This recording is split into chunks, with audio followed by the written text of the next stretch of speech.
When They See Her. Written by Snapdragons Year Round. Read by Arashi. Bernadetta is a costume designer for Waitress. She is also the backup understudy for the character of Dawn.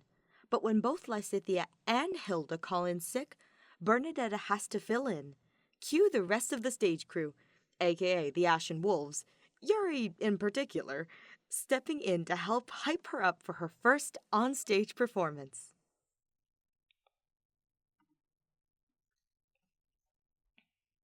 Cast: Bernadetta, costume designer, backup understudy for Dawn. Yuri, producer. Constance, music director. Happy, stage manager.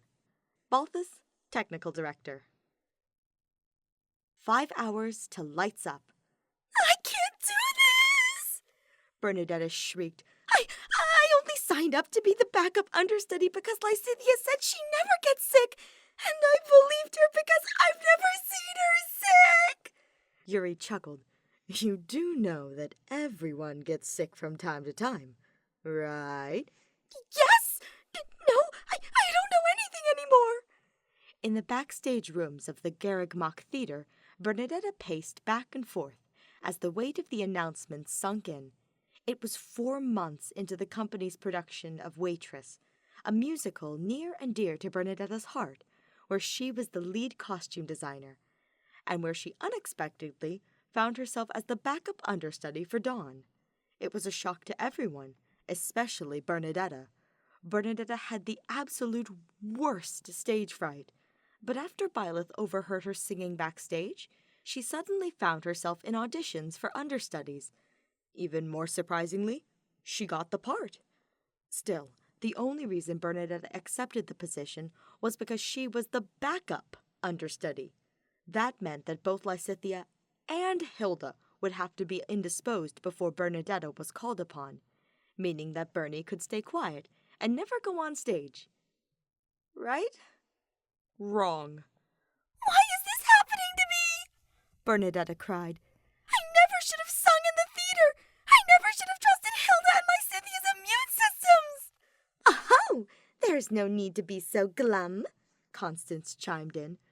Bernadetta eeped and spun around to face Constance, who strolled in with a twirl of her skirts, followed by Happy and Balthus, who both had their wireless stage headsets hanging from their necks. My dear Bernadetta, you should not be in such a state, Constance said, for I, Constance von Nouvelle, the esteemed music director of our production, wouldn't have cast you if I wasn't certain you'd do a fabulous job. Technically, you didn't cast her, Happy drawled. Chatterbox did. Only after I gave Byleth my esteemed opinion of Bernadetta, Constance replied. After all, our show's director has to be in proper consultation with the music director. See? Byleth wouldn't have cast you if it weren't for a reason, Bernie, Balthus added. The company's technical director strolled up to her and gave her a hefty pat on the shoulder, but with their differences in height and muscle, the little pat was almost enough to send Bernadetta's trembling legs to the floor. All right, guys. Let's give Bernadetta a little breathing room before she stresses herself out of air. Yuri shooed their colleagues away from her, and Bernadetta forced herself to take a deep breath, just like her therapist taught her. You need to exhale, Bernadetta, Yuri said. Oh, right. She needed to breathe out, too. That's it, Yuri said. In and out. Do that until you relax. And keep relaxing until lights up. But what if I can't relax? Balthus winced and pressed a palm to his ear. Well, at least we won't have trouble with your mic picking up your voice. Guess that's lucky for you, Bea, Happy said, even as she rubbed her own ear. Look, the performance isn't for another 5 hours, so you've got plenty of time to calm down, she soothed. Yeah, 5 hours is plenty of time, Balthus agreed. And we'll help you get calm before the show starts. But you have jobs to do, Bernadetta babbled, her voice picking up the pace with every word.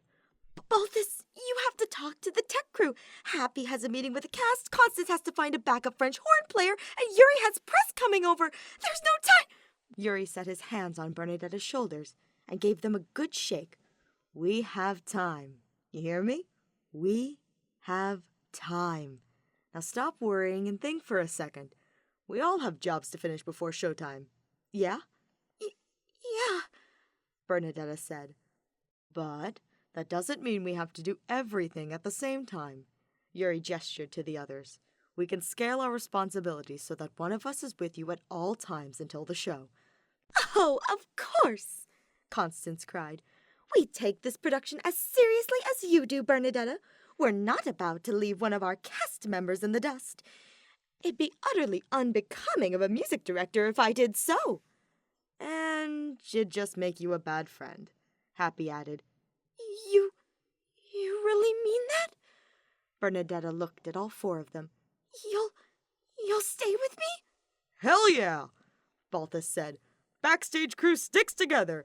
Even though you're taking the stage tonight, you're still one of us, which means we've got your back. Precisely, Yuri said. Besides, it wouldn't look good for me as a producer if I let our understudy's understudy run off before her debut show. Bernadetta yelled into his shoulder.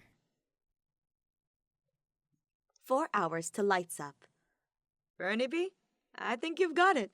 I don't think I've got it, Bernadetta cried, her voice bouncing off the walls in the practice room. Just let's go over it one more time, just so I can make sure I've got it. Happy took a long breath and languidly cast her eyes back to the script. All right, whenever you're ready. At that, Bernadetta launched herself into the steps and sequences for Dawn's solo. Though Bernadetta made sure to remember the words and movements, it'd been a while since she'd properly rehearsed, which is why she asked Happy to double-check her. After all, Happy was the stage manager, in charge of making sure everyone was in place during performance. So who better to tell Bernadetta when she inevitably made a mistake? Especially for When He Sees Me, Dawn's solo, aka the song where Bernadetta would be the absolute center of attention. The song involved a decent amount of props and other actors, so this was something Bernadetta had to get right. It wouldn't do her any good if she stumbled into one of the ensemble actors, or tripped on a chair set in the middle of the stage, or... And we're done. Happy closed the script with a resounding thump. Nice job. Can we go again? Bernadetta asked. I think I messed up some of the words. It's cookie before the cream, right? Or is it after? Or is it... Bernie B, I'm gonna stop you right there. Happy slowly got out of her chair, stretching her arms high above her head, and then tucked her enormous stage manager script into her backpack. Happy? Don't you need the script to correct me? I have corrected you, Bernadetta. I corrected you once. Happy sighed. You make one mistake the first time we went through this. You didn't make any mistakes the second time, or the third, or the fourth, or the fifth. Bernadetta fiddled with the hem of her sweater. Maybe not, but it's better to make mistakes here than on stage, right? What if I panic? Or what if I forget my lines? Or what if... It'll be fine, Happy shrugged. Everyone makes mistakes all the time. Even Lysithia. Remember last week when she started Act 2 and she forgot her props? Bernadetta bit her lip. Yeah, but... I've heard enough buts. Happy zipped up her backpack, even when Bernadetta squeaked in panic. Bernie B, you know this role inside and out. This may be your first time on stage, but if you make any mistakes, it won't be because you forgot your lines or your steps. Trust me on that. Bernadetta's gaze fell to the floor.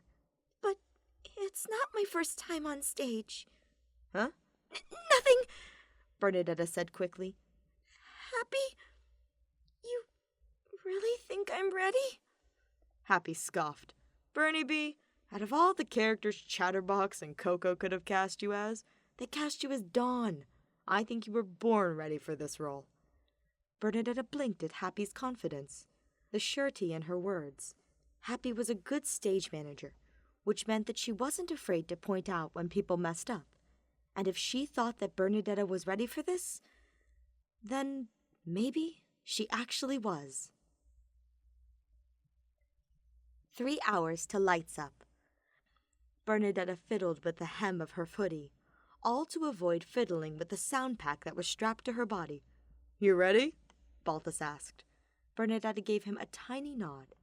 The two of them were standing on the actual stage Bernadetta would be performing on. There were so many things that still needed to get set up. The lights, the props, the extra costumes. It was all part of the pre-show routine. But Bernadetta had convinced Balthus to let her do one big thing way before it was actually time to start the show. Her sound check. "All right, Bernie." From his position on the left side of the stage, Balthus gave Bernadetta a thumbs up. "Let her rip." Bernadetta took in a deep breath. "Wait, how loud should I go?" Bernadetta asked. "Should I try singing normally? Should I try talking? Or do I need to try my loudest and highest note? Sometimes mics don't work very well with certain people's voices, so what if mine is one of them? I might be so loud that my mic peaks in—" "And we're good," Balthus cheered. Bernadetta froze. "Wait, huh?" "We're good," Balthus said again. He checked something off on his clipboard and strode up to Bernadetta. "Sound check is mostly for me to check everyone's sound levels. So now that I've got your bass line, we should be good." But I didn't even sing anything." "Yeah, but your voice got so loud and high-pitched just now, it was basically the same as you belting the last note in your solo." Bernadetta squeaked. "Don't talk about my solo! I haven't sung it by myself in ages." You'll be fine," Balthus said. "There's a bunch of people on stage during When He Sees Me, so it's not like you'll be alone. And you said you haven't sung it by yourself in ages, so that means you've sung a solo before." "And it didn't go well!" Bernadetta shrieked. Balthus winced and rubbed at his ear. "Yep, with that voice you are perfect for Dawn." Bernadetta bit her lip. "But what about when people see me on stage? I could screw it all up." "Or you could do so well you surprise yourself." Balthus let out a hearty laugh. "Depending on how tonight goes, we might have to convince Byleth to make you a main cast member." "What? No, I don't want to take Lysithia's job." Balthus laughed again. "Don't worry, Bernie. She's Lysithia. A girl like her, I bet you it'll be less than a week before she lands a main role, meaning you get to be Dawn forever." Bernadetta groaned into her hoodie. 2 hours to lights up. "Wonderfully done," Constance cheered. "Alas, if only I did not suffer from my own stage fright. For if I didn't, you and I would have made a splendid pair on stage." Bernadetta sank into Constance's plush sofa. "You know, you could always take my spot. Maybe out of the question," Constance declared. "This is your time to shine, Bernadetta. Besides, my voice is far more appropriate for the character of Jenna, not Dawn." The two of them were in the office, in the section Constance had corded off, with a curtain in order to create a pseudo-green room for the backstage crew. It was filled with old scripts, piles of sheet music, a fully stocked mini-fridge and drink bar, and the comfiest sofa that Constance somehow got for only $50. Bernadetta fiddled with the handle of her mug. She'd only drunk half of her tea, but she already couldn't stomach the thought of having more. "Can we practice one more time? Happy warned me you'd try this." Constance sighed dramatically. "Bernadetta, you know the material through and through. I promise you know your lines, your harmonies, and are ready for the show. Now, no more singing. You have a performance in 2 hours, and you cannot strain your voice beforehand." Unable to stare at her tea any longer, Bernadetta set her mug aside and sunk further into the sofa. "I'm already straining everything else. What if my heart can't take the pressure and I get a heart attack? I believe Yuri has a defibrillator in his desk. I'm not sure why, but I try not to pry too deeply into his reasoning." Constance took a seat next to Bernadetta. "So, for the remainder of the hour, we shall try to relax." "But I can't relax." Bernadetta curled into herself, bringing her knees to her chest. "Every time I think about going out there, the thoughts in my head swirl until I feel like I'm going to freak out and bolt from the theater." "Oh, that is perfectly fine as well." Really? Bernie asked. If you succeed tonight, you will have conquered your stage fright. I fear I know all too well, Constance said with a conspiratorial wink. And if you do run out of the theater, I guarantee that we'll get so much publicity out of it. But I don't want to run out of the theater. It's embarrassing. Bernadetta fidgeted with her leggings. And everyone else keeps telling me to stop worrying. Bernadetta, it does not matter if you worry or not. Constance placed her fingertips above her heart. For I promise you, even if you are nervous, you can always count on the informed and talented opinions of the backstage crew, which, of course, includes yours truly, and I declare you more than ready for tonight. 1 hour to lights up. It was almost time for the show, and Bernadetta was hiding. She was huddled in a corner of the fly system, tucked away between the many ropes and pulleys the tech team needed to pull off a high-budget theater program. It wasn't the best hiding spot, especially since it was so close to showtime, but it was empty for now. And maybe if she stayed here long enough, Yuri would assume she disappeared into thin air. He'd have to find a replacement. But he was Yuri. He'd find someone in no time. Maybe Lysithea had magically recovered from her cold. Maybe Hilda had, or maybe Yuri would put on the costume himself and... Hey, Bernadetta! Bernie shrieked. She jumped to her feet, but froze when she saw who had spoken. Yuri, don't sneak up on me like that! Only you would consider someone calmly walking up to you as sneaking. Bernadetta huffed and sank back down to the floor. Yuri laughed. He slid over and took a seat next to her. Thought I'd find you here. How did you know? Do you have hidden cameras set up everywhere? As fun as that sounds, no. You're just as predictable as you were 15 years ago. It's been more than 15, Bernie muttered. All right, 18 years, if you want to be precise. Bernadetta pulled her knees to her chest. Does that even count? We didn't even see each other for 13 years. 13! True, but it doesn't change the fact that we did know each other back then. Yuri huffed.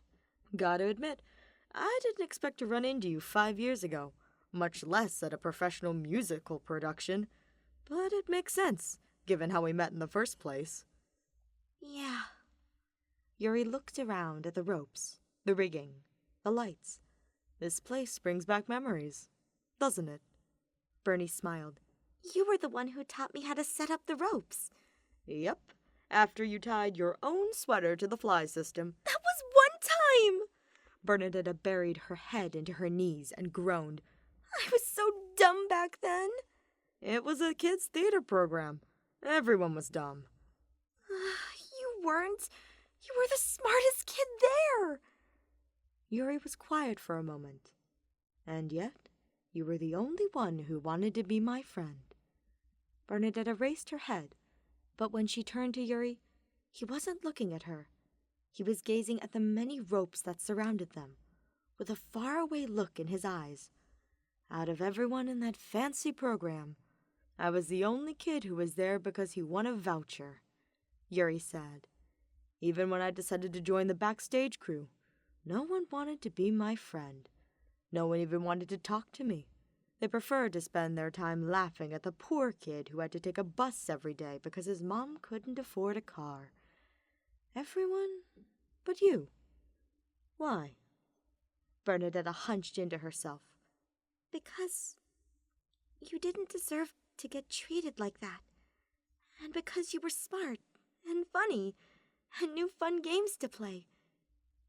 And because you were the only one who didn't bully me. You didn't deserve to get treated like that either. Yuri bumped her shoulder. You know that, right? You remember my audition? Bernadetta cried. It was on the first day of the program, where the kids would try out for a role in the Castor Ensemble. I got so nervous I couldn't even sing a single word. I literally ran off the stage crying. And whenever they tease me about it, I end up crying again. So you still don't know, Yuri sighed. You didn't deserve to get bullied for that, Bernadetta. As much as I didn't deserve to get bullied for wearing the same 3 outfits over and over because they were the only clothes I owned. Bernadetta remembered those outfits: tattered jeans, sneakers with frayed laces, and shirts that were always too big on him. One shirt was gray, another was red, and another— I liked it when you wore the purple shirt. Bernadetta smiled. It matched my socks. Yuri laughed.